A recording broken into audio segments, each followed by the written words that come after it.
Well, good evening, Internet, and welcome to a very special episode of our Start Playing Now Learning to Play Guitar Beginner Series. As today we are looking at the 12-bar blues. And so a quick recap before we get into this. By this point we have been through and learned a little bit about which bit of the guitar is which. We have learned how to coordinate both fret and pick hand. We have learned about timing. We have learned our big five chord shapes, C, G, D, A and E. And we have learned three different rhythms. We've learned the whole note or semi-breve worth 4 beats. We've learned the minim or half note worth 2. And we've learned the quarter note or crotchet worth 1. So we've also strummed through some fairly basic generic chord sequences. And so now we come to probably our most challenging one so far. This is the 12-bar blues. So a little intro first into what the 12-bar blues is and why it's important. Basically, it's a chord sequence that underpins thousands and thousands and thousands of songs. And have you ever heard any old blues and rock and roll stuff, Elvis Presley, Chuck Berry, early Beatles, Rolling Stones, all that kind of stuff, and you thought, a lot of these songs kind of sound the same? It's because they are the same from a chord sequence perspective, because music is nowhere near as difficult as people want you to think. So what we have here basically is a cheat code to learn thousands and thousands and thousands of different songs. So we'll start by looking at one in the key of A. Now, being in the key of something is a question that I will ask you guys all to just park for the moment. Reason being that the explanation isn't going to make sense for a little while yet.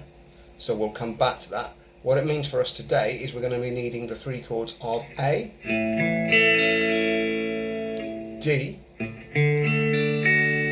and our new favourite of E. And we're going to have 4 bars of the A chord. And if you remember, a bar, simply a group of 4 beats. We're going to have 2 bars on the D, 2 bars on the A, and then we're going to have a bar each of the E, D, A, and E chords. And we're going to be playing this through with a crotchet rhythm, so playing once per beat. And as always, I would advise first, just pick through these chords individually, in the order that you need to do them. Get your fingers used to the movements they're going to be called on to make. So pause me there, go through that, make sure you can play through those chords, pick through them as arpeggios, so hearing the notes individually, to make sure you're not practicing any bad habits, and then we will try playing through the whole thing. Okay, so you're back. Right, firstly I'm going to demonstrate this just on my own, and then we're going to try it with the backing track from 0 Point Guitar, available from all good stockists. There it is in the background. Here we go.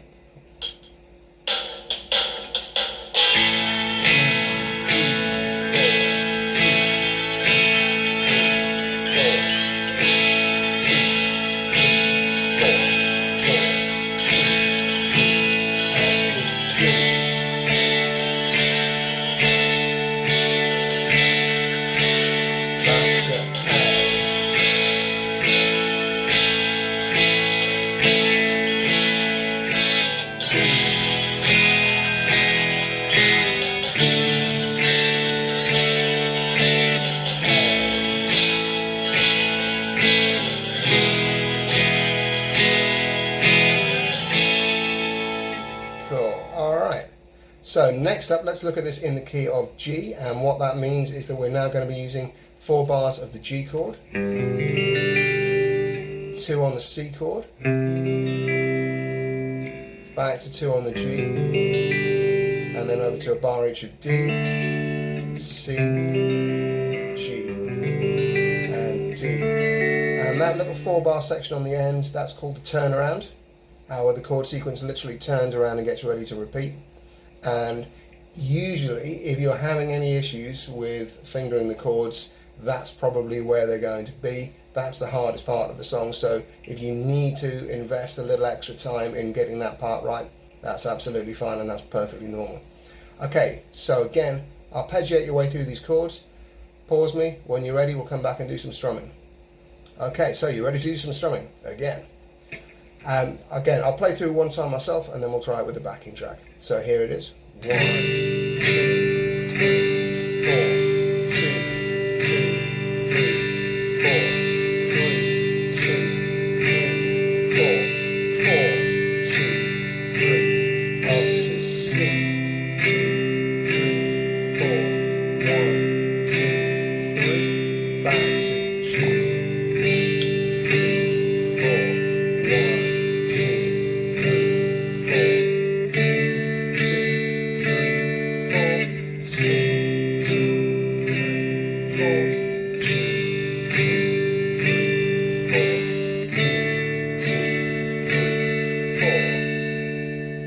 And then if we were to try it with the backing track from 0-point guitar, here we go.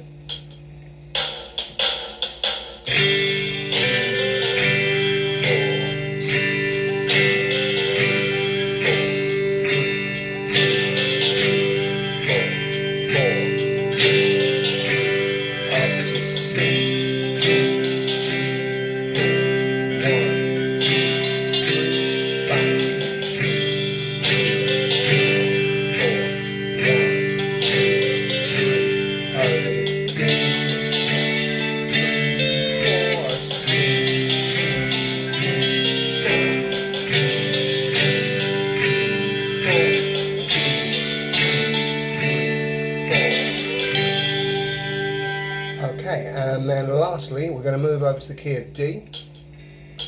Patience, patience. We're going to move over to the key of D, and for this we're going to be needing 4 bars on the D chord, 2 on the G chord, back to 2 on the D, and then a bar each of A, G, D, and A. So, as before, pick your way through those and pause me, arpeggiate your way through those chords. Make sure you can move between them without any hiccups. Can't emphasize that enough. Before we go on to strumming. Okay, so if you're back, you're ready to do some strumming. Here's where we go. 1, 2, 3, 4, 2.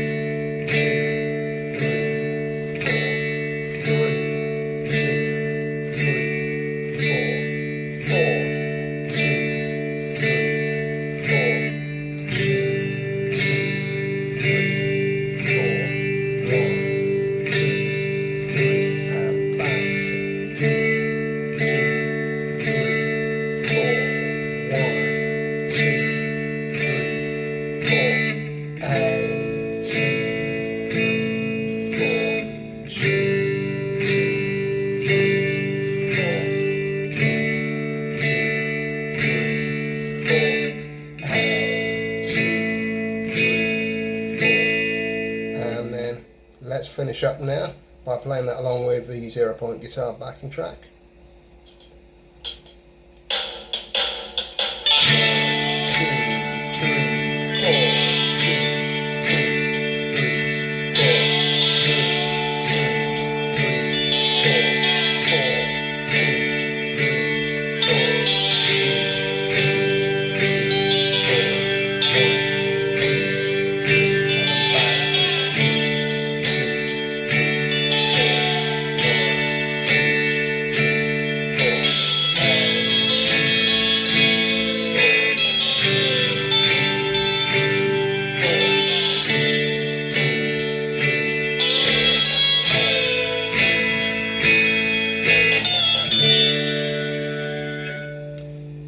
There we go. Now the study of blues itself, although it at its heart is a simple form, there are almost an infinite level of detail and variation that we can apply to it. But this is the beginners series after all, so what I wanted to do there was just give you a simple set of chords to get yourself started, and then we will start turning our hand, to some new rhythms in the next lesson. So until then, I will bid you adieu. Thank you very much, Internet. Like, share, subscribe as always. This is a one-man show on begged, borrowed and donated kit. So every click helps, every comment helps, and let me know what you like, what you don't like. Remember, I'm not going to know unless you guys tell me. So let's drive that engagement a little bit, and all hail the mighty algorithm. I'll see you in the next one. All the best.